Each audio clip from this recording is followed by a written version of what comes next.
Digan conmigo, Santo y Divino Espíritu, lléname plenamente de tu luz, de tu sabiduría. Así sea. Siéntese un momentico. Y vamos a compartir un poquito precisamente sobre lo que es las Sagradas Escrituras. Comencemos diciendo lo que siempre hemos aprendido. La Biblia, ¿qué es? Es la palabra de Dios. Si tuviésemos presente y analizáramos, evaluáramos, pensáramos eso, la Sagrada Escritura es la palabra de Dios, con eso ya recibimos todo el mensaje. ¿Qué significa que la Biblia es la palabra de Dios? En primer lugar, significa que es el mensaje que Dios te da, el mensaje que Dios me da. ¿Para qué? Para que sepamos cuál es el camino que nos conduce al cielo, qué es lo bueno, qué es lo malo, qué debemos creer, qué no debemos creer, qué debemos hacer, qué no debemos hacer. Segundo, si yo creo que la Biblia es palabra de Dios, no me queda otra alternativa que escucharla. Si es Dios que me habla, ¿cómo hacerme el sordo? Si es Dios que me habla, ¿cómo rechazarla? Si es Dios que me habla, ¿por qué no escucharla? La Biblia lo presenta de varias maneras. Por ejemplo, en Juan capítulo 8, versículo 47 dice: el que es de Dios, la palabra de Dios escucha. Si usted no la escucha, es porque no es de Dios. Bárbaro. Escúchenlo. El que es de Dios, me supongo que usted, que dice que es de Dios. Lupita, los católicos de Puerto Nuevo, que son de Dios, las palabras de Dios oye. ¿Qué no entiende? ¿Qué no entiende? En esta Eucaristía la Biblia nos presenta, la Iglesia nos presenta la Biblia como palabra de Dios para que recordemos lo que el mismo Jesús en persona dijo: el que es de Dios, las palabras de Dios oye. ¿Y qué pasa con aquel católico que no oye la palabra de Dios? ¿Y qué pasa con aquella familia que no comparten la palabra de Dios? Escuche. Por esto no la oís vosotros, porque no sois de Dios. Si esto es verdad, no puede ser mentira porque es palabra de Dios. Si esto es verdad, no puede ser mentira, lo repito, porque es palabra de Dios. Entonces, ¿qué está pasando en el mundo? Que la gente se hace los sordos, la gente no quiere escuchar la palabra de Dios. Y por eso allá en Hebreos capítulo 3, versículo 7, nos viene a advertir el Espíritu Santo. No el Padre Toro, no el Papa, no los obispos. El Espíritu Santo dice, ¿qué dice el Espíritu Santo? Escuchémoslo para hacerle caso. ¿Qué dice? Bueno, está. Observen que el Espíritu Santo dice que no podemos hacernos sordos a la voz del Señor. Por lo cual, como dice el Espíritu Santo, el Espíritu Santo, no el Padre Toro, si oyeres hoy su voz, no endurezcáis vuestros corazones. Entonces la primera parte es creer que esta es palabra de Dios y habla, Señor, que tu siervo escucha. ¿Pero para qué? Para obedecerla. Si hoy escuchas la voz del Señor, no endurezcas el corazón. En castellano, déjate guiar por la palabra de Dios. Déjate orientar, encarna, como la Virgen María, encarna la palabra de Dios. Así tenemos que hacer todos. Primero, leer la palabra de Dios, escuchar la palabra de Dios, porque el que es de Dios, la palabra de Dios escucha. Y si no la escucha, es porque no es de Dios. Bárbaro. Ahora dice, como dice el Espíritu Santo, si hoy escuchas la voz del Señor, no le cierres el corazón. Ya nos está mandando algo más. O sea que la palabra de Dios nos lleva, primero, a creer que la Biblia es palabra de Dios. Segundo, si es palabra de Dios, yo la escucho. Tercero, si la escucho, no debo hacerme el loco. No debo poner duro mi corazón. No debo poner resistencia. Debo dejarme guiar por ella y practicar lo que ella dice. De eso se trata. Por eso ustedes vieron el ejemplo hoy de Jesús en el Evangelio. ¿Cómo terminó el Evangelio de hoy? San Lucas capítulo 4, versículo 21. ¿Cómo terminó? Terminó diciendo que lo puede leer desde el 20. Terminó diciendo que Jesucristo agarró el rollo del profeta Isaías, ¿de acuerdo? O sea, leyó las escrituras. Jesucristo nos da ejemplo. Leía las escrituras. A ver, desde el 20 o 19, cuando agarró el rollo. 20. Desde el 20. Escuche. Y enrollando el libro, lo dio al ministro y se sentó. Y los ojos de todos en la sinagoga estaban fijos en él. Y comenzó a decirle. Él agarró el rollo de Isaías, la Sagrada Escritura, la leyó. Bueno, siendo Dios, nos está dando ejemplo, leyó las Escrituras. Pero después que lo leyó, enrolló el rollo, se sentó. Y después que se sentó, oigan las palabras, lo que tenemos que hacer cuando leemos la Biblia. Hoy se ha cumplido esta escritura delante de vosotros. Hoy se ha cumplido, se ha encarnado, se ha hecho carne la palabra de Dios que un día profetizó Isaías. No se había hecho carne. Jesús la lee, la asume y la hace carne. Y se siente, la gente se queda, ¿qué va a decir? Y dijo, esto es lo que tenemos que hacer cuando leemos las Escrituras, que se cumpla. ¿No lo digo la Virgen María? San Lucas capítulo 1, versículo 38. ¿No es lo mismo? He aquí la esclava del Señor. Hágase en mí según tu palabra. Escúchenlo. Entonces María dijo, he aquí la sierva del Señor, hágase conmigo conforme a tu palabra. De modo que hoy entonces usted y yo venimos a reflexionar. En primer lugar, que yo debo leer las Escrituras. En segundo lugar, debo, como creo que es palabra de Dios, yo debo escuchar lo que dice, pero no para volverme un oyente olvidadizo, como dice Santiago, sino para ponerla en práctica, o sea, encarnarla, como lo hizo Jesús, como lo hizo la Virgen María. Aquí está la esclava del Señor, hágase en mí según tu palabra. Esos son los pasos, podríamos decir, o no, los pasos no. Esos son las formas.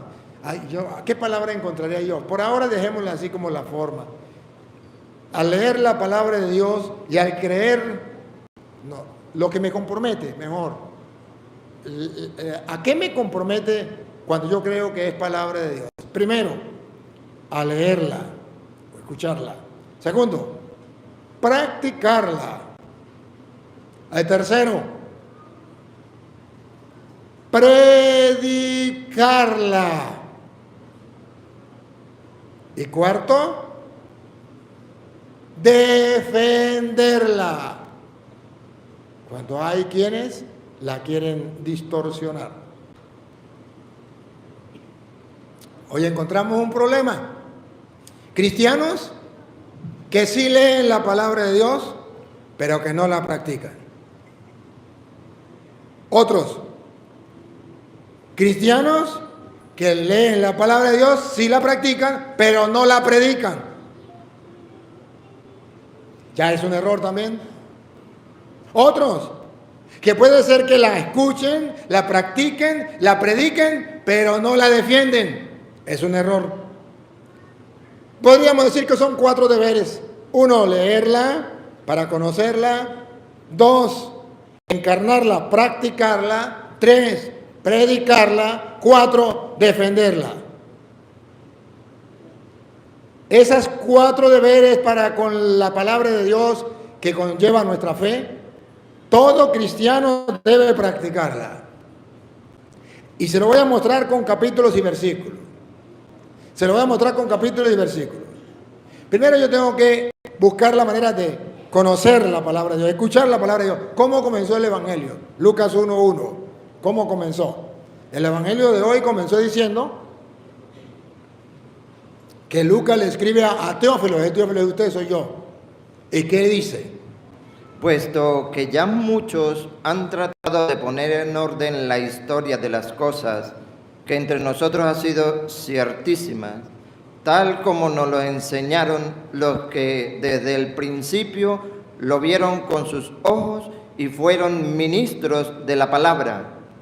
Me ha parecido también a mí, después de haber investigado con diligencia. Aquí está el primer paso. Yo tengo que conocer la palabra de Dios, investigar con diligencia la palabra de Dios. ¿Y de dónde la voy a escuchar? De aquellos anteriores a nosotros, que ya la vivieron, que ya fueron ministros de la palabra, verdaderamente ordenados, que fueron testigos, apóstoles, no de cualquier tonto por allí que agarre la Biblia, no, después de haber investigado cuidadosamente de aquellos que Dios había dejado como encargados, que sí vieron, que sí palparon, que escucharon de viva voz, después de haberlo investigado cuidadosamente, con diligencia todas las cosas desde su origen. Desde su origen. No puedo quedarme con los protestantes, por ejemplo, que no lo hacen desde su origen, sino que comenzaron ayer. Ya la iglesia llevaba desde su origen 1520 años, cuando apareció Martín Lutero diciendo otras cosas, diciendo una tontería. Eso no es desde los orígenes, no lo han investigado cuidadosamente. Escribírtelas por orden, oh excelentísimo Teófilo, para que... Escribírtela, primero la escuchó y después la escribió, porque ese es el proceso que los protestantes no entienden. Primero la fe fue predicada, no había escritura, no había Biblia, fue predicada y después fue que comenzaron a escribirlo. San Lucas dice que él la comenzó a escribir después que Cristo había muerto, unos 30 años después que Cristo había muerto. Y los protestantes no entienden que primero fue la iglesia y la iglesia predicó la palabra de Dios sin escribir nada. Cristo ni siquiera, dice la Biblia que Cristo solamente escribió con el dedo y no sabemos qué escribió. No escribió nada. Los apóstoles que andaban con él no escribieron nada en el momento. 30 años después que Cristo había muerto, comenzaron a escribir. Y entonces, para que el mensaje llegara a nosotros, Cristo no escribió Biblia. Fundó la iglesia y la iglesia comenzó a predicar de viva voz. La iglesia averiguaba de los que lo habían escuchado y lo llevaban de generación en generación hasta que comenzaron a escribir. Así comenzó la Biblia. Los protestantes no creen eso. Los protestantes agarran la Biblia y fundan iglesias. Cristo hizo al revés. Fundó la iglesia y la iglesia, después que Cristo había muerto, años después, escribió la Biblia. Los protestantes agarran la Biblia y fundan iglesias. Petronilo le patina el coco, le patina el coco, le patina el coco. Ahora, ¿para qué lo escribió? Para que conozcas bien la verdad. Entonces, en las Sagradas Escrituras tenemos la verdad que usted y yo podemos conocer bien. ¿Y qué significa conocer bien? Que nadie nos viene a caer a muela. Ayer estuve en Guayanito y estaba dando la enseñanza y llegó un pastorcito a caernos a mentiras. Lo que él no sabía es que yo también conocía de Biblia. Y cuando comenzó a decir mentiras, le fui desarmando cada mentira con capítulos y versículos. Ahí está el video, véanlo. ¿Por qué? Porque a través de la palabra conocemos bien la verdad. Y si no leemos la palabra de Dios, no la conocemos bien. Y por no conocerla bien, muchos católicos se han ido a las sectas protestantes creyendo que lo están haciendo bien y que eso no es malo. Pues bueno, entonces hoy la palabra de Dios nos dice que todos ustedes y yo tenemos que comenzar a leer la palabra de Dios para conocer la verdad. Esa verdad que primero se transmitió de palabra y después se puso por escrito para que todos ustedes y yo podamos entender lo que Dios quiere de nosotros. Pero ojo, he visto mucha gente que ahora, gracias a Dios, por internet, están estudiando la palabra de Dios y predicando la palabra de Dios, que llamamos lo que es la apologética. Pero debo recordarles que esa no es la única tarea, que es importante, que les felicito y les aplaudo, porque la apologética se había tirado a la basura y la estamos rescatando de la basura. Y estamos mostrándole al mundo que sí vale la apologética, defender la fe. Pero debo recordarles que no es la única tarea, el único compromiso que tenemos con la palabra de Dios, la apologética. Es uno de 4. No podemos abandonar las otras 3. Conocer la palabra de Dios, leerla para mi vida, encarnarla, predicarla. No puedo dejar esto. Por eso ustedes verán que Jesucristo, cuando habla con el diablo, en Mateo capítulo 4, versículo 4, o si quieren lo lee desde el 3, Jesús se encuentra con el diablo. Y ustedes van a descubrir allí varios pasos. El primer paso que vamos a encontrar con las Sagradas Escrituras, el primero. Y vino a él el tentador y le dijo: si eres hijo de Dios, di que estas piedras se conviertan en pan. Él respondió y dijo: escrito está, no solo de pan vivirá el hombre, sino de toda palabra que sale de la boca de Dios. Bárbaro. Observen esto. Primera responsabilidad y tarea que tenemos nosotros ante la palabra de Dios: comérnosla, alimentarnos de ella. Se logra solo y únicamente sentándome un rato, media hora, una hora, a leer la palabra de Dios. Pues no solo de pan vive el hombre, sino de toda palabra que sale de la boca de Dios. Familia, ¿quién de ustedes se sienta con sus hijos a leer la palabra de Dios? No me respondan. Pero le doy gracias a Dios que tuve la ventaja de tener un padre y una madre que estaban convencidos de eso y que casi todos los días se sentaban como familia, y mi padre agarraba y leía. Y a veces no leía, a veces se aprendía las historias bíblicas y las contaba de memoria, y para nosotros era una película que se oye y casi se ve. Y era fascinante, pues no teníamos luz ni televisión. Y desde allí, desde su experiencia, desde haber gustado la palabra de Dios y del encuentro con el Señor, compartía lo que el Espíritu Santo le iluminaba, compartía lo que había aprendido, lo que la iglesia había enseñado y él sabía, lo que le habían enseñado a él, pero que ahora lo encontraba en la Biblia y nos lo daba a nosotros cual palomita que a sus pichoncitos le da la comidita en la boca. Así lo hacía mi padre. ¿Ah? ¿No está con nosotros? Y mi viejo me dice aquí, mi compadrito, que ya está con nosotros hoy, bendito sea Dios, está de nuevo.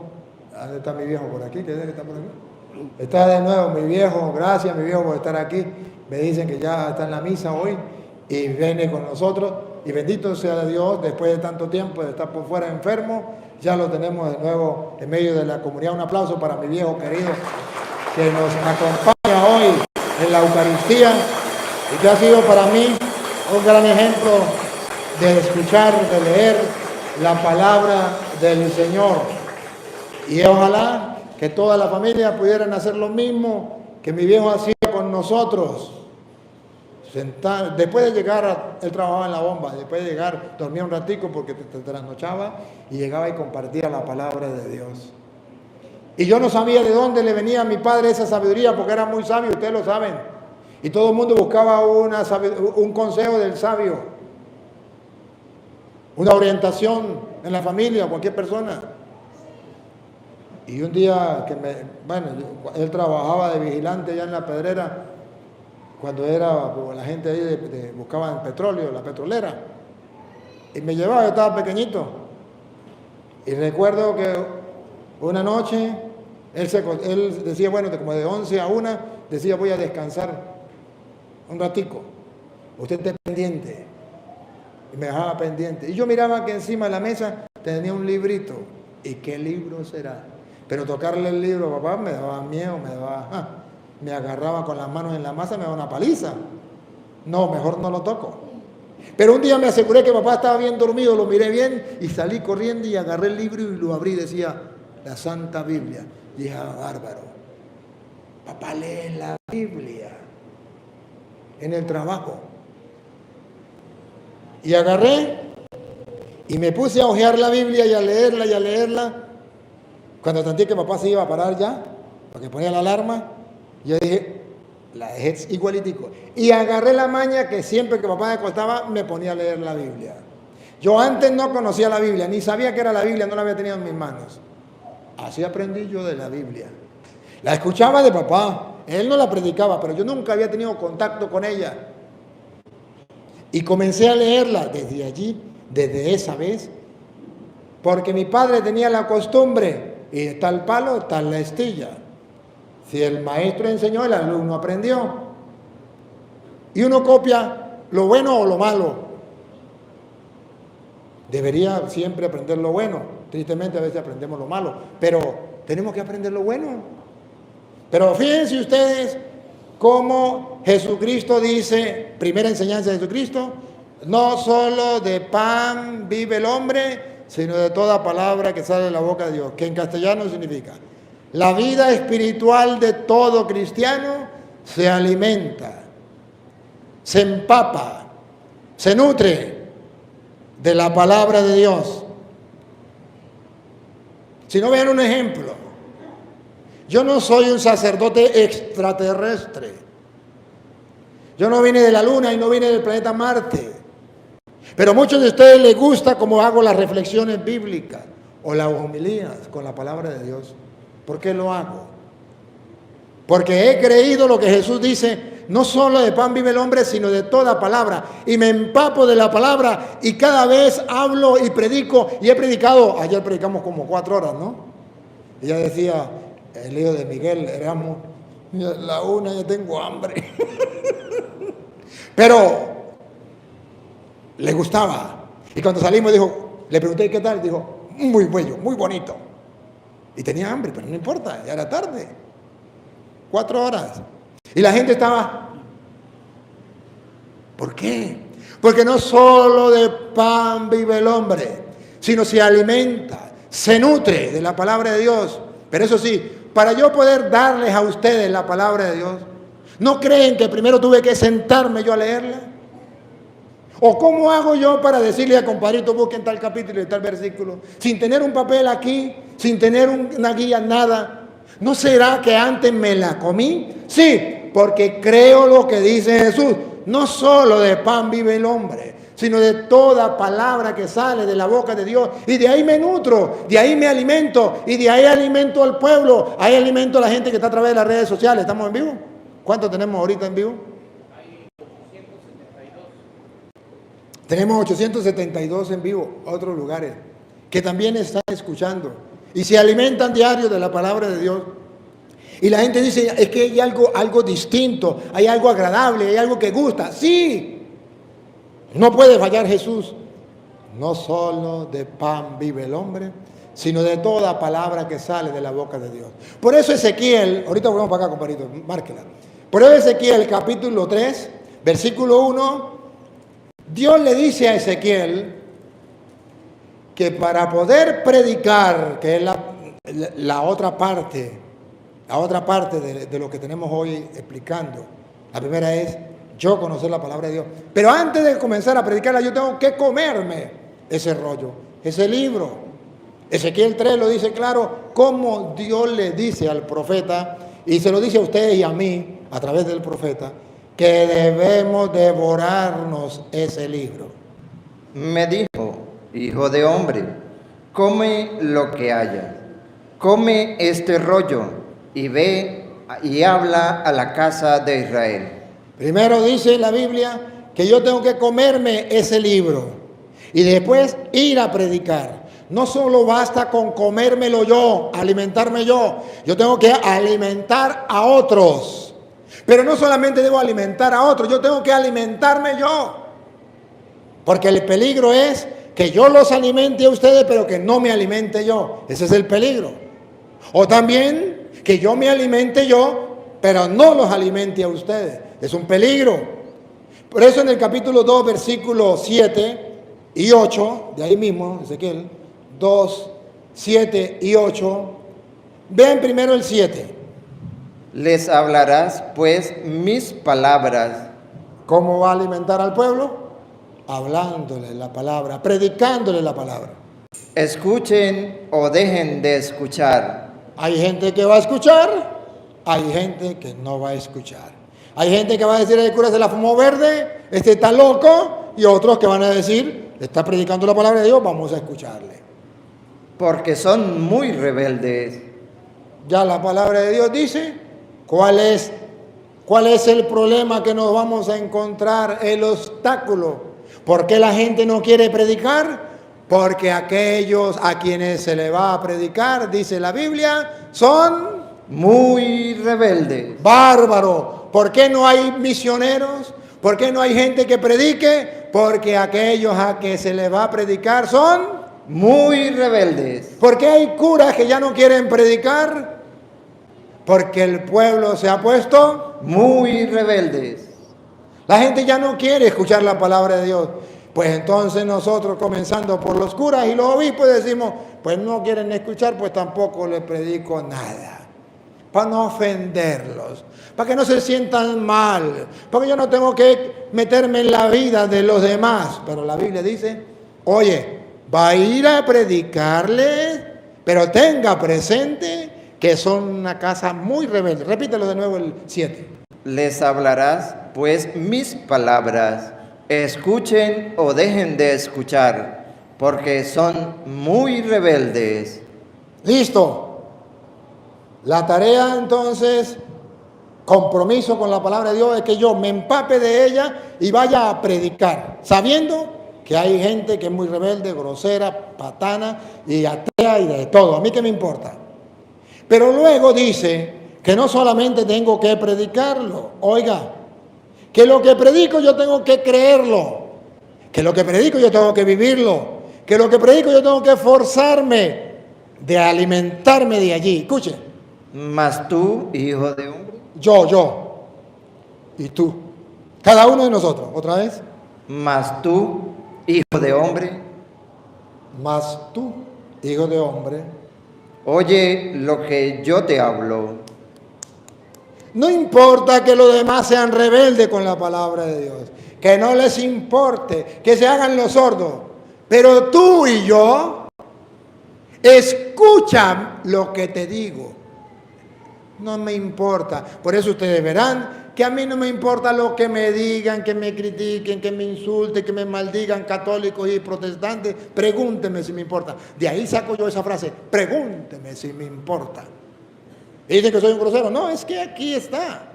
No me importa que me escuchen o no me escuchen. Lo importante es que yo escuche lo que dice la palabra. ¿Y qué dice la palabra? Primero, que me coma el libro. Por eso leo la Biblia, que los demás se burlen de mí, se ríen, que me llamen loco. Segundo, predíquele a la gente, aunque sean cabeza dura, aunque sean rebeldes. Lo hago. ¿Por qué? Porque dice, ¿y tú cómo es? Mas tú, hijo de hombre, oye lo que yo te hablo. No seas rebelde como la casa rebelde. Abre tu boca y come lo que yo te doy. Bárbaro. Si yo no predico la palabra de Dios, Soy un rebelde como la casa rebelde. Si no predico porque la gente es dura, porque la gente es atea, porque la gente no me quiere escuchar, ¿qué voy a perder yo tiempo? Entonces yo soy un rebelde como la casa rebelde. Y si yo no me como el rollo, y si yo no me como el libro, y si yo no leo la palabra de Dios, soy un rebelde. Y si yo no encarno la palabra de Dios, y si yo no me esfuerzo y hago todo lo posible por practicar la palabra de Dios, soy un rebelde. Entonces, tengo varios deberes con la palabra de Dios. Ya decíamos, vuelvo a Mateo. El primero es empaparme, alimentarme de la palabra de Dios. Cómete el rollo, porque no solo de pan vive el hombre, sino de toda palabra que sale de la boca de Dios. En este primer punto podríamos decir en conclusión que tú no te mueras sin leer la Biblia. Que no tengan que colocar en el ataúd, allá en la tumba suya, un letrero que diga, aquí yacen los restos de un católico que murió sin conocer la Biblia. Sería la desgracia más grande de tu vida. Abro paréntesis. Aquí está mi compadrito y Fermín, que están encargados de no solamente ayudarle al que necesite una Biblia, la familia que necesita una Biblia, sino de enseñarle a leer la Biblia. Y lo está haciendo. Lo está haciendo abiertamente que quiera. Estamos comenzando con los obreros, porque ¿qué más? Los obreros del viernes, le dimos, ¿quieren trabajar o quieren leer la Biblia? Pues entonces dicen, no, de no llevar el sol, vamos a leer la Biblia. Pues bueno, ahí pueden ir cualquier persona a estudiar la Biblia que quiera. ¿Por qué no? Con él pueden contactar.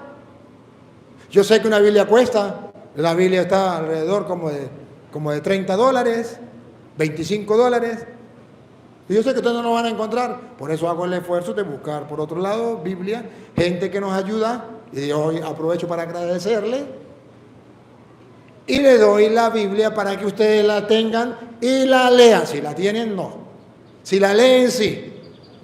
A que la vaya a leer, compadrito, de la Biblia. Si no, no.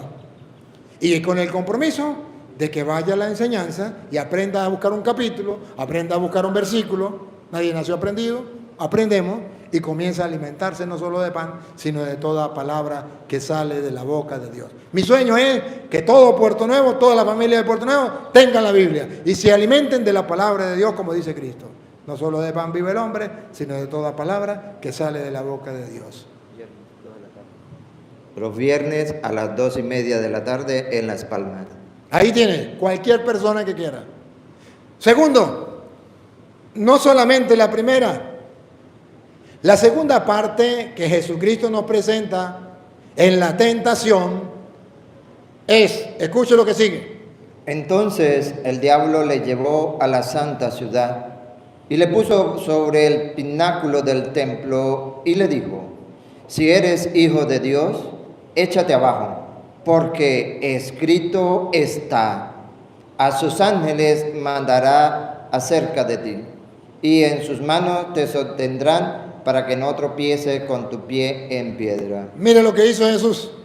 Jesús le dijo, escrito está también. Eso se llama apologética. Agarrar la Biblia para defender lo que el diablo, para defender lo que dice Dios en contra de lo que dice el diablo. El diablo dice una cosa con la Biblia. Tírate, porque está escrito en el Salmo 91, que los ángeles saldrán a sostenerte para que no tropieces tu peso sobre piedra alguna. Y Jesús utiliza la apologética, esa que ustedes católicos dicen que no sirve para nada. Y si no sirve para nada, díganme por qué Jesucristo la utilizó. Señores obispos, hay obispos que están en contra de la apologética. Si la apologética no sirve, ¿por qué Jesucristo la usó? Señores sacerdotes, aquellos que dicen que la apologética es pelear. Si eso es verdad y que no se debe pelear con la Biblia, que un teólogo católico o protestante me explique ¿Por qué Jesucristo, siendo el maestro, nos enseñó a pelear con la Biblia? Si ustedes ya quieren llamar eso pelear. Llamémosla el mismo nombre que ustedes le ponen. Pero Jesucristo pelea con Satanás en el desierto. Satanás le sale con la Biblia y Jesucristo le sale con la Biblia, y hay una pelea entre el bien y el mal con la Biblia. Si eso es pecado, entonces usted está diciendo que Jesús es un pecador. Y yo como sacerdote sigo el ejemplo de Jesucristo. No sigo el ejemplo de los demás, sigo el ejemplo de Jesucristo, que con la Biblia se defendió del diablo. Hoy el diablo viene encarnado en los protestantes y te tienta como tentó a Cristo en el desierto, con la Biblia. Y si tú no te preparas en la apologética, el diablo te va a ganar. Pero si tienes la apologética, vas a decirle al diablo: yo también sé de Biblia, también está escrito: no tentarás al Señor tu Dios. Eso es lo que hace el Padre Toro. Vean el video de ayer, llegó el pastor con la Biblia diciendo cuántas cosas. Y yo con la Biblia le fui mostrando todo lo contrario. Y la gente quedó clara. Que Jesucristo no lo hizo, que no nos lo enseñó, que eso está prohibido en la Biblia. No quiero que algún católico o algún protestante me muestre que eso está prohibido en la Biblia. Me dijo en estos días un evangélico: es que la Biblia no se hizo para pelear. Le dije: dame el capítulo y el versículo. Dijo: se lo voy a encontrar un día esto. Le dije: bueno, me lo va a buscar. Eso no existe. Después me mandó un mensaje con 2 de Timoteo 2:14, ahorita lo vamos a leer más tardecito. Y me dijo: ahí está, que no se puede pelear con la Biblia. Le dije: no diga mentiras. Ahí no dice eso, y ahorita lo vamos a ver. Ahí no dice eso, ojo. Y es la cita que utilizan los mismos católicos para decir que la Biblia no se hizo para pelear. O la leemos de una vez. 2 de Timoteo, capítulo 2, versículo 14. Esta es la famosa cita, esta es la única cita que tienen los evangélicos y los católicos para decir: la apologética está prohibida en la Biblia, porque dice la Biblia que no podemos pelear con las Sagradas Escrituras. ¿Que eso lo dice la Biblia? ¿Por qué miente? El pastor me escribió: la Biblia no se hizo para pelear, entre comillas. Y lo dice 2 de Timoteo, capítulo 2, versículo 14. Y yo agarré la Biblia Reina Valera, le tomé un capture y se lo envié de nuevo y le dije: ¿dónde lo dice, mentiroso? Ahí dice que yo no debo pelear con palabras vanas, palabrerías mías, pero no con la Biblia. Con la palabra de Dios sí puedo hacerlo. ¿Que no está escrito? Óiganlo. Recuérdales esto. Recuérdales esto. Vamos a ver si dice no pelear con la Biblia. Exhortándoles delante del Señor a que no contiendan sobre... No contiendan, que no peleen. Que no contiendan, que no peleen. Vamos a ver si dice que no peleen con la Biblia. A que no contiendan sobre palabras. No dice sobre la palabra, que sería la Biblia. Dice que no contienda, plural. Sobre palabras. Sobre palabras, no sobre la palabra. Escuchen. Lo cual para nada aprovecha, sino que es para perdición de los oyentes. Cuando usted pelea con palabras sin Biblia, se vuelve un zaperoco. Y eso está prohibido. Ahora vean que sí podemos utilizar la palabra en singular, que es la Biblia. Dale. Procura con diligencia presentarte a Dios aprobado, como obrero que no tiene de qué avergonzarse. Ahí viene. Que usa bien la palabra. Ahora sí habla de la Biblia, que usa bien la palabra. Repítalo. Que usa bien la palabra de verdad. Es así, dice la Escritura: no tentarás al Señor tu Dios. Está utilizando la palabra. No confundamos una cosa con otra. Esa es la supuesta cita que tienen los protestantes y los católicos para decir que en contra de la apologética. Pero ahora vemos que no solamente Jesucristo nos enseñó que yo debo agarrar la palabra de verdad para defender la fe. Hechos de los Apóstoles, capítulo 17, versículo 1 en adelante, vemos a un San Pablo. Ese San Pablo se va a encontrar con judíos y con la palabra va a pelear, va a discutir y les va a predicar con la palabra. Ellos dicen una cosa, él dice otra, con la Biblia, con la palabra. A bárbaro. Y cómo hay católicos que dicen que la apologética, esto es la apologética, véanlo, y que eso está prohibido. Pasando por Anfípoli y Apolonia, llegaron a Tesalónica, donde había una sinagoga de los judíos. Ya es otra religión distinta a la cristiana, distinta a los católicos. ¿Qué hay que hacer con esas religiones distintas? Que también tienen la Biblia. Y Pablo, como acostumbraba. A bárbaro. ¿Qué significa acostumbraba? Ya para él era una costumbre. Fue a ellos y por 3 días de reposo. ¿Qué hizo Pablo por 3 sábados? Atención, doña Lupa. Discutió. Discutió. Ahora vamos a ver si discutió con las palabras de él o con la Biblia. Discutió con ellos, declarando y exponiendo por medio de las Escrituras. Discutió. Sí se puede. Sí se puede. Sí se puede. Y es un deber. Jesucristo nos enseñó que cuando el diablo llega con la palabra en los protestantes, que se llaman cristianos evangélicos, para engañar a los tontos, nosotros tenemos que con la palabra discutir con ellos y demostrarles la verdad. Y discutió con ellos, repítalo. Y discutió con... Eso es pelear. Entonces manden a San Pablo para el infierno y manden a Cristo para el infierno y se quedan ustedes como señores de la tierra y del cielo. Discutió con ellos, declarando y exponiendo por medio de las Escrituras. ¿Y eso trajo bien o trajo mal? ¿Trajo conversión o perdición? Que era necesario que el Cristo padeciese y resucitase de entre los muertos. Ahora vamos a ver cuál fue el efecto. Y que Jesús, a quien yo os anuncio, decía él, es el Cristo. Vamos a ver si la gente se convirtió. Atención. Y algunos de ellos creyeron.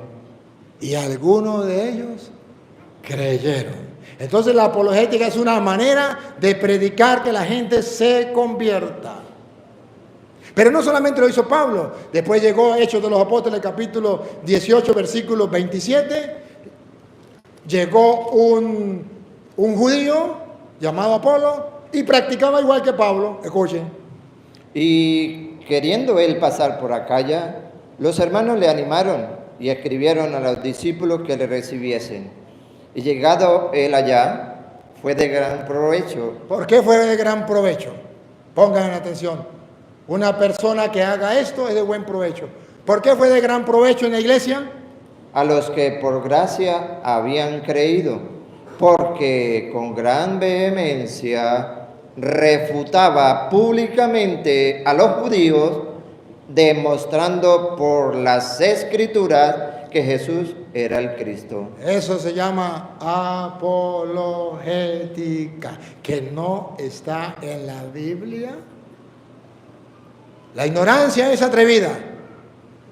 Y hay curas que no han leído la Biblia y que dicen, eso es pecado pelear con la Biblia. Hay que dejarlo que cada quien diga lo que quiera, que no es así.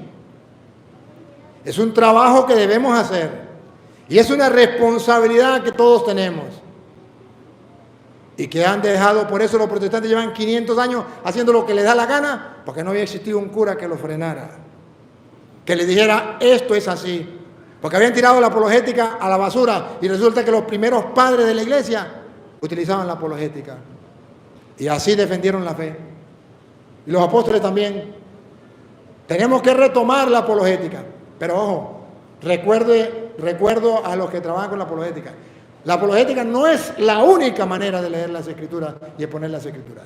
Es una manera, pero no me puedo conformar con ella.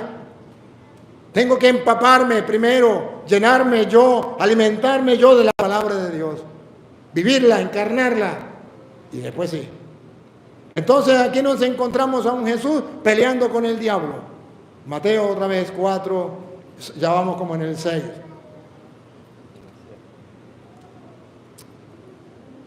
Recuerden que ahí va la tercera, ya va como en el 7, la tercera. La tercera en el 7. Jesús le dijo, escrito está también, no tentarás al Señor tu Dios. Otra vez le llevó el diablo a un monte muy alto y le mostró todos los reinos del mundo y la gloria de ellos. Y le dijo, todo esto te daré si postrándome me adoras.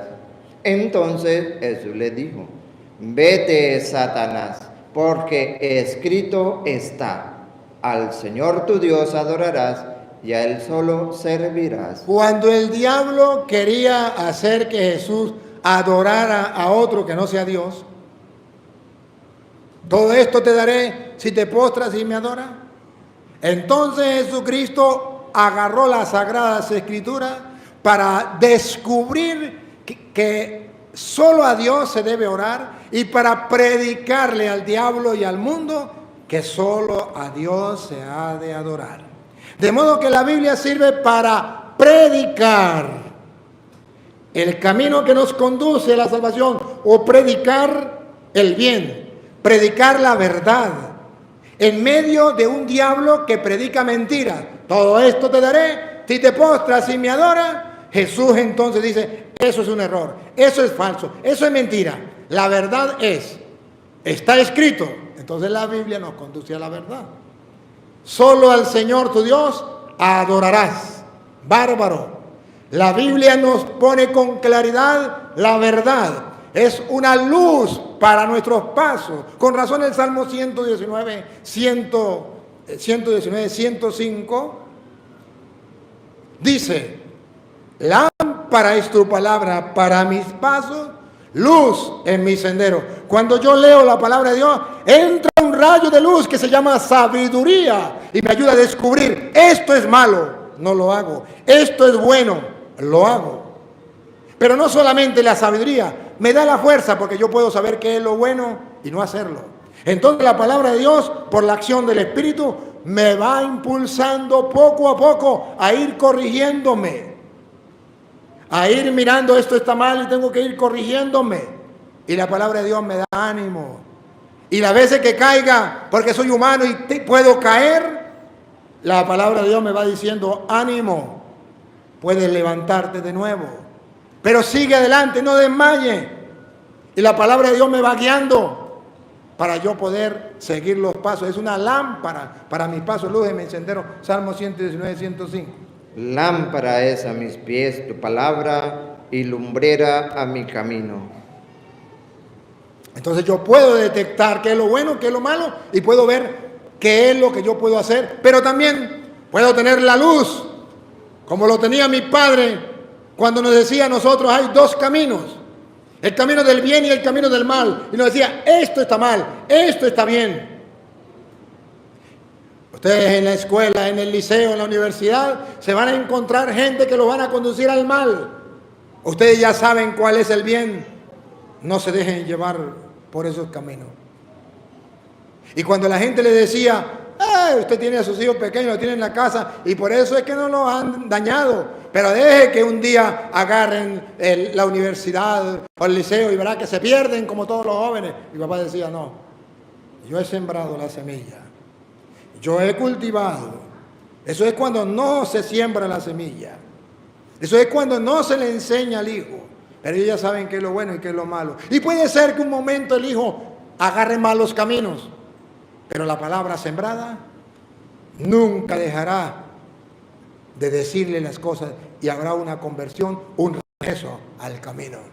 Como el hijo pródigo que regresó después de haberse ido por otros caminos. Porque la palabra de Dios ejerce su trabajo, su función en medio de nosotros. Y nosotros tenemos que ser conscientes de esa realidad. Entonces, vean ustedes, Jesucristo nos enseña entonces que la palabra de Dios es útil para nosotros poder predicar Es más, esa es la tarea. ¿Se acuerda que Jesucristo, San Marcos capítulo 16, versículo 15? Esa fue la tarea que encomendó a los apóstoles. ¿Cuál es la tarea? Vayan y prediquen el evangelio a toda criatura. El evangelio es motivo de fe, es motivo de salvación. El que crea el evangelio y la palabra de Dios nos lleva a tener fe. Segundo, se salvará. Dos bienes, creer y salvarnos. Producto de la palabra de Dios. Por algo tenemos que alimentarnos de ella, por algo tenemos que predicarla, por algo tenemos que defenderla. Escuchen. Y les dijo, id por todo el mundo y predicad el evangelio. No solamente tengo que empaparme de ella, no solamente tengo que comerme el libro. Yo tengo que predicar la palabra de Dios. Ir por todo el mundo y predicar el evangelio.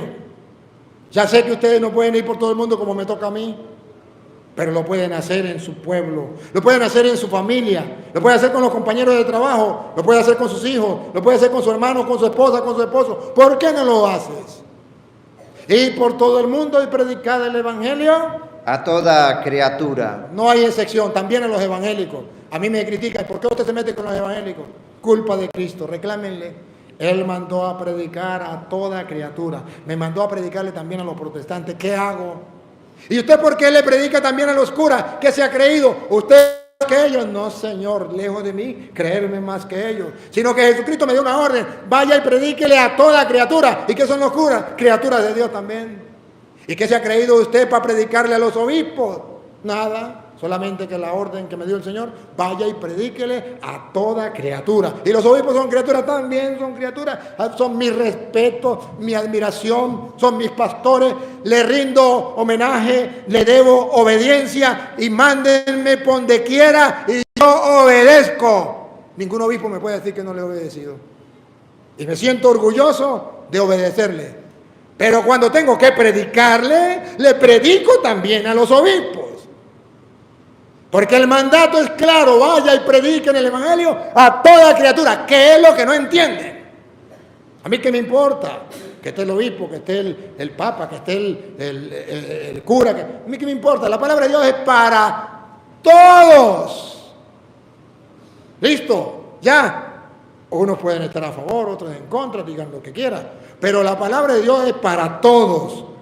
Vayan y prediquen el evangelio a toda criatura. Y la predicación entonces es el instrumento por medio del cual Dios sigue salvando almas. La tuya en primer lugar, la mía, si la leemos y si la encarnamos. Y en segundo lugar, de aquel pueblo que la escucha con atención y la encarna. Vean, vaya a predicar el evangelio a toda criatura. El que creyere.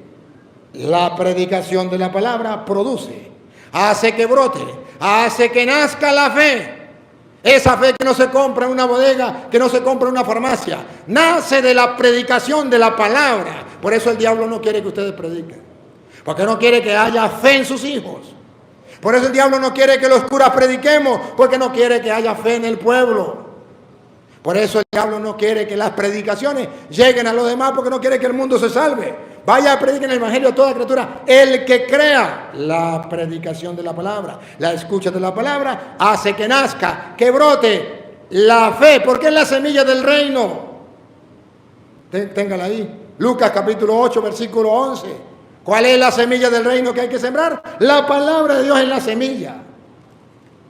De ahí nace la fe y la salvación para la gente. Lucas capítulo 8, versículo 11. Esa es la semilla que hay que sembrar. 8, 11.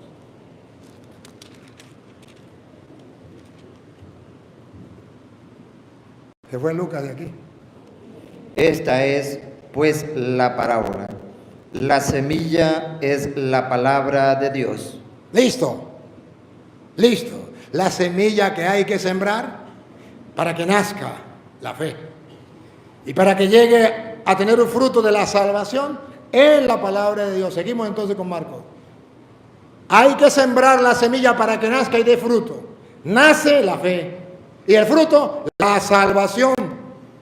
Ay, compadrito, ¿quitó el San Lucas o todavía la tiene ahí? Por eso dice el siguiente versículo. Estamos leyendo el 11, el 12. Que el diablo roba la palabra porque no quiere que ustedes crean y se salven. Vean.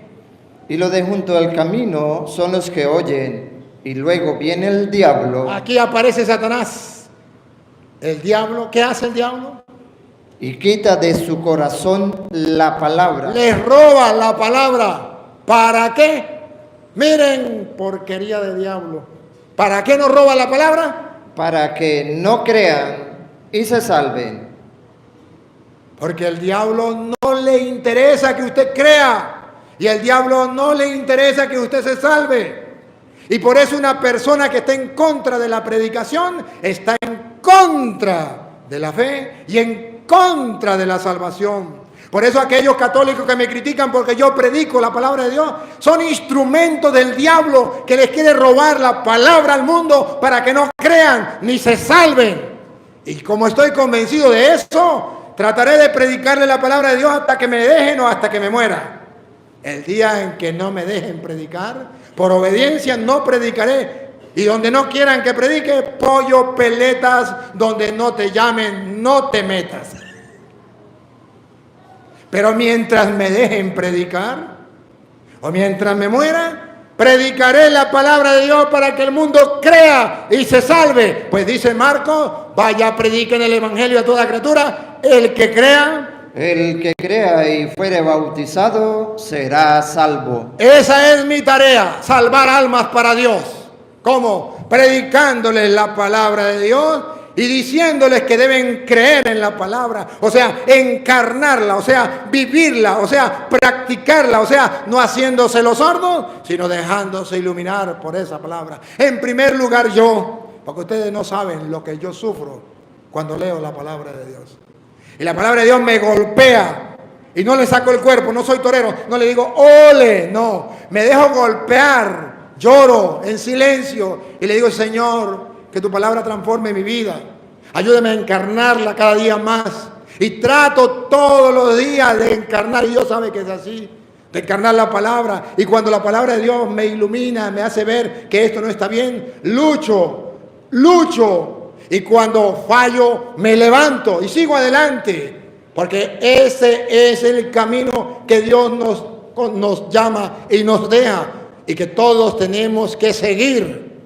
Y que cuando usted y yo no nos dejamos guiar por la palabra, entonces podemos fracasar desilusionados y decir, yo no tengo alternativa.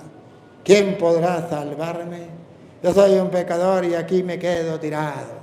O también puedo decir, no acepto a los demás porque los demás son unos pecadores. Entonces todos los juzgo, a todos los condeno. Pero no me acuerdo de la palabra de Dios que dice, no juzguéis, no seréis juzgados, no condenéis, no seréis condenados, el único juez de Dios. Entonces hay personas que sufren por el perfeccionismo, que quieren ser perfectos y quieren que los demás sean perfectos. No, hermanos, eso no existe. Existe la perfección, o sea, que todos caminamos a la perfección, pero eso es después que muramos.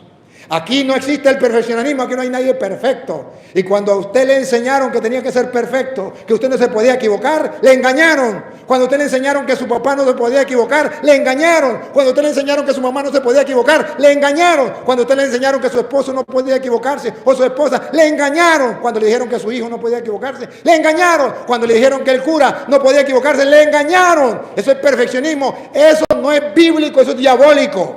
Que es lo que Dios manda, buscar la perfección. Esto significa que somos pecadores, pero vamos camino y que vamos corrigiéndonos y que vamos, el que esté sin pecado lance la primera piedra, significa no hay ningún perfecto y que todos vamos camino hacia allá y es la palabra de Dios la que nos va limpiando y nos va purificando y de eso se trata. Por eso, queridos hermanos, dice Segunda de Timoteo capítulo 4 versículo 16. 3:16. Segunda de Timoteo capítulo 3 versículo 16. Toda palabra, refiriéndose a la palabra de Dios, es útil para enseñar, útil para rebatir, útil para corregir y para que el hombre de Dios quede perfecto para toda obra buena. Esa es la importancia de la palabra y por eso hoy es el día de la palabra. Y yo debo decirles a ustedes, ¿qué ganamos cuando leemos la palabra de Dios? ¿Qué perdemos? Y entusiasmarlos en este tiempo de gracia, en este año del jubileo, en este año, bueno, el jubileo, acuérdense que el jubileo de este año es doble. Cada 25 años el pueblo de Israel celebraba la liberación, el Dios con nosotros, la salvación de Dios, celebraba la cercanía de Dios con su pueblo, perdonaban todas las deudas, el que tenía deudas perdonaba, cancelaba las deudas.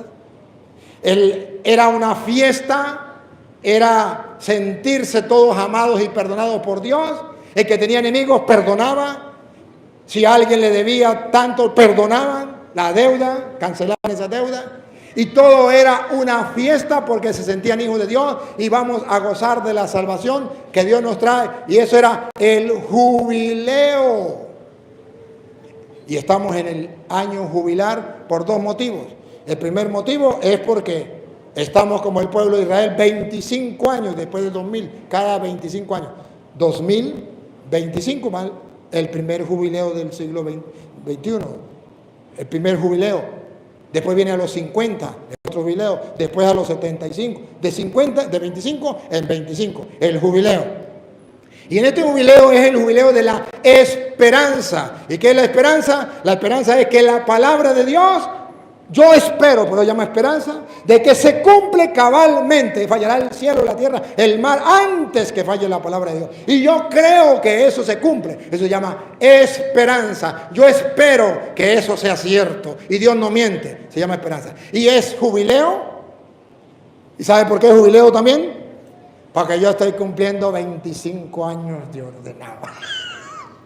Es jubileo para mí, para ustedes no, para mí sí. Y creo que para Puerto Nuevo también, para los que me quieren. Para los que no me quieren, no. Pero para ustedes, los que me quieren, también es el jubileo. Y a través de las redes sociales, este año, bendito sea Dios, ya mi obispo me autorizó. Voy a ver cómo hacemos.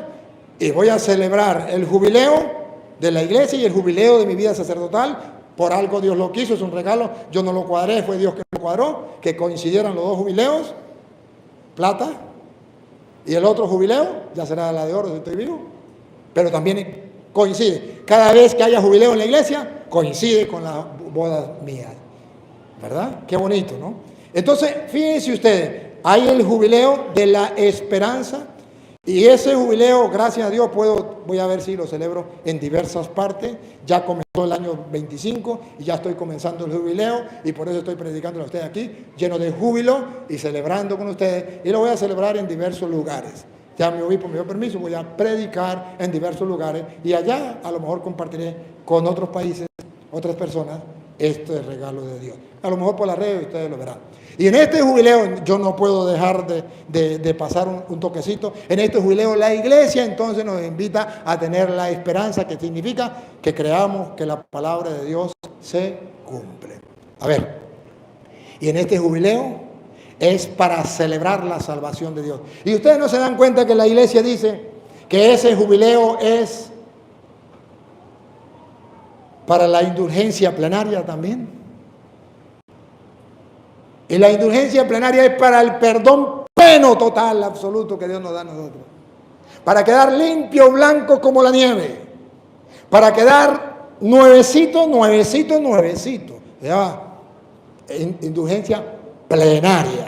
Cuando la iglesia le dice, plenamente tus pecados quedaron limpios, borrados totalmente, y tú tienes la gracia de Dios y la oportunidad de, como aquel hombre, hoy mismo podrás entrar conmigo en el paraíso. Que Jesús le dijo a aquel ladrón. Pero ¿cómo se gana la indulgencia plenaria? Aquí hay una iglesia que en San Cristóbal pusieron de ir, que es la iglesia de San Rafael Alcángel del Piñal. Ir a visitarlo. Y con eso ya me agarré la indulgencia plenaria. No. Eso es un paso, pero eso no es el más importante. Tengo que orar por el Papa. Eso es importante, pero eso no es lo más importante. Hay que hacerlo. Claro que sí. Hay dos cosas muy importantes para ganar la indulgencia plenaria. Primero, confesar mis pecados. ¿Y por qué la indulgencia plenaria es confesar los pecados? Porque la palabra de Dios dice, a quienes ustedes le perdonen los pecados le quedarán perdonados. Y a quienes no se lo perdonen le quedarán sin perdonar. La palabra de Dios lo dice y yo lo creo, lo anhelo y lo espero. Y entonces la iglesia dice, en la indulgencia plenaria, para usted ganarse el perdón de los pecados, tiene que confesarse. Y ahí todos sus pecados le quedarán perdonados. Y luego baja a la misa para comer el cuerpo y la sangre de Cristo. Quien coma mi cuerpo y beba mi sangre tendrá vida eterna, yo lo resucitaré en el último día. Lo creo, lo anhelo, lo espero. Entonces la indulgencia plenaria es que usted pueda disfrutar de la salvación de Dios que nos da a través del perdón de los pecados y de la Eucaristía, el pan vivo bajado del cielo. ¿Y por qué se hace en el año jubilar? Para motivar, lo repito, para animar a aquellos que tienen muchos años sin confesarse.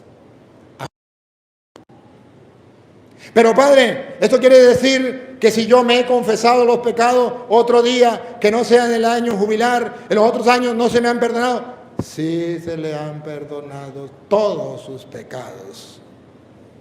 Si estuvo arrepentido, si los confesó, Dios se los perdonó. Pero entonces, ¿para qué el año de jubilar? Para aquellos que no lo han hecho. Y usted celebra eso, que los otros que no lo han hecho, lo hagan. Entonces usted lo celebra, júbilo. Y usted se une a ellos, lo celebra junto con ellos. Eso es otra cosa. Pero no quiere decir que entonces mis pecados no han sido perdonados. Ojo. Y la indulgencia plenaria no es que antes entonces usted se confesaba sus pecados y usted se moría, entonces no podía entrar al cielo porque Dios no le había perdonado todos sus pecados porque no había tenido la indulgencia plenaria. La indulgencia plenaria se recibe siempre que usted se confiesa, Dios le perdona todos sus pecados.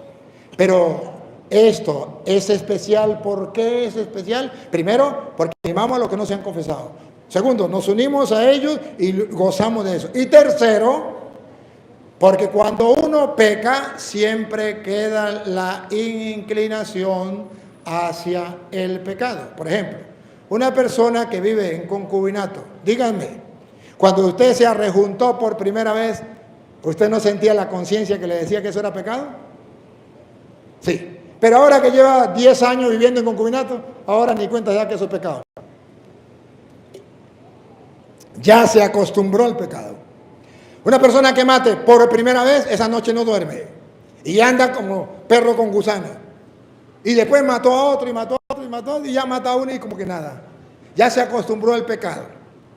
La indulgencia plenaria es para que la persona se arrepiente de su pecado, reciba el perdón, y Dios le dé la gracia de poder abandonar la inclinación al pecado.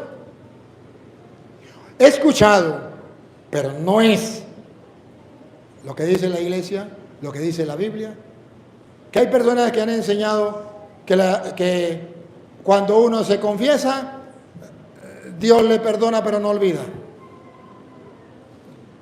Y entonces, pues si usted se confesó bien confesado y se muere, usted no puede entrar al cielo porque tiene que pagar el vidrio roto. Entonces usted, es como si usted partiera un vidrio. Entonces, bueno, yo le perdono, pero págueme el vidrio. Así no es con Dios. Sí es verdad que tengo que pagar el vidrio. Pero es como cuando mi cuñado andaba a la pata de mi hermana, la mayor. Yo llegaba donde mi abuelo, tenía una bodeguita mi abuelo, y como andaba a la pata de mi hermana, yo llegaba y como yo era muy hambriado, decía a mi abuelito que me enviara un vikingo con unos panecitos, un fresquito. Y yo, Dios mío santo, y me los tragaba y una vez, enteritos, sin masticar. Y yo me daba una vueltica por allá, porque yo sabía que estaba mi cuñado por ahí. Y cuando yo regresaba, abuelo, ¿cuánto es? Ya no debes nada, ya lo pagó su cuñado. Ya me había comido el pan, ya me había comido, pero lo había pagado el cuñado. Ojo. Es verdad que con el pecado tú y yo quedamos en deuda con Dios, pero no tenemos cómo pagar esa deuda. Y Jesucristo ya pagó el precio de tus pecados, véalo, y de mis pecados. Ya no tienes que pagar nada, Él ya lo pagó todo. Y a eso entonces se le llama salvación gratuita. Y por eso viene el jubileo. Me alegro y me gozo que Cristo salvó mi vida, perdonó mis pecados y pagó el precio de mis pecados. Padre, y si eso es así, ¿por qué existe la penitencia que el cura le pone cuando uno se confiese? Cuando uno se confiesa, no dice allá Arjona, Ricardo Arjona, que sí, el asesino con un Padre Nuestro que el cura le mande va a pagar la deuda. No, señor. Usted no va a rezar un Padre Nuestro, una Ave María, porque usted mató a una persona o robó y usted saldó la deuda. No. Usted haga lo que haga, no va a pagar la deuda. La deuda ya la pagó Cristo. Y cuando usted le pone una penitencia, no es para pagar la deuda. Es para ser agradecido y decirle: Cristo, pagaste la deuda por mí. Te amo, gracias. ¿Recuerdan los leprosos? Cuando Jesús los limpió y uno solo regresó a darle gracias y Jesús reclamó: ¿y dónde están los otros 9? ¿No quedaron limpios? Sí, pero solo uno, un samaritano, vino a dar gracias. Para eso es la penitencia, para que no se vaya a la casa sin decir gracias. Pero el precio ya lo pagó Cristo. Y cuando usted se muere, y así lo enseña la iglesia, en gracia plena, usted puede irse al cielo. Hoy mismo estará conmigo en el paraíso. Pero hay misioneros, incluso sacerdotes, que están tomando una enseñanza y la están sacando de un error que han cometido, donde dice que cuando una persona muere en gracia, pero no debidamente purificado o limpio, tiene que ir al purgatorio. Entonces dice, esto quiere decir que una persona, si se confesó, aunque se haya confesado bien, va para el purgatorio. Que no es así. Ni lo dice la Biblia, ni lo enseña la iglesia. La iglesia dice es que cuando una persona muere en gracia, pero hay algo que dejó escondido, hay algo que se le olvidó y no confesó, hay algo, entonces tiene que ir a pagar. Pero que usted haya confesado debidamente sus pecados, arrepentido, y que haya recibido el perdón de Dios, dice Isaías 1:18, aunque tus pecados sean rojos, rojitos, Dios dejará su alma blanca como la nieve. ¿No lo dice la palabra de Dios? Entonces, ¿a qué vino Cristo? Si Cristo no es capaz de limpiarnos nuestros pecados, entonces ¿por qué Mateo 1:21 dice: le llamarán Jesús porque Él salvará al pueblo de sus pecados?